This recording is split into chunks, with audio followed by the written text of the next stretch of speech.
Welcome to Prabhat news. రక్త ప్రవాహంలా సముద్రంలోకి చేరుతున్న వర్షపు నీరు, ఎరుపు వర్ణంలోకి మారిన తీర ప్రాంతం. ఇరాన్లోని రెయిన్బో ఐలాండ్లో రక్తంలా ఎర్రని రంగులో వర్షం కురిసింది. ఆకాశం నుంచి ధారగా కురుస్తున్న వర్షం అక్కడి కొండలపై చేరగానే ఎరుపు వర్ణంలోకి మారిపోతుంది. అది రక్తపు నీరులా ప్రవహించి సముద్రంలోకి చేరుతుంది. దీంతో బీచ్ మొత్తం ఎరుపు రంగులోకి మారి భయపడుతుంది. ఏటా ఈ దృశ్యం చూసేందుకు లక్షలాదిగా పర్యాటకులు ఇరాన్లో వాలిపోతుంటారు. తాజాగా కొంతమంది టూరిస్టులు రెయిన్బో ఐలాండ్లో వర్షాన్ని ఎంజాయ్ చేశారు. ఎరుపు రంగులో రక్తాన్ని తలపించేలా పారుతున్న వరద నీటిలో గంతులు వేశారు. సముద్ర తీరంలోని గుట్టలపై పడిన వర్షం జలపాతంలా కిందకు దూకుతుంటే కేరింతలు కొట్టారు. ఈ ఎర్రని ప్రవాహాన్ని ఓ నెటిజన్ వీడియో తీసి సోషల్ మీడియాలో పోస్ట్ చేశాడు. దీంతో ఈ వీడియో వైరల్గా మారింది.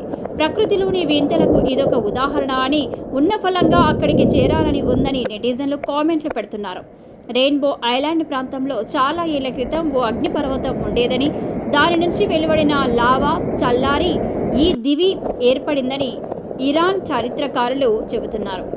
అక్కడి మట్టిలో ఐరన్ ఆక్సైడ్ కంటెంట్ చాలా అధిక మోతాదులో ఉంటుందని, వర్షపు నీరు రక్తవర్ణంలోకి మారడానికి కారణం ఇదేనని వివరణ ఇచ్చారు.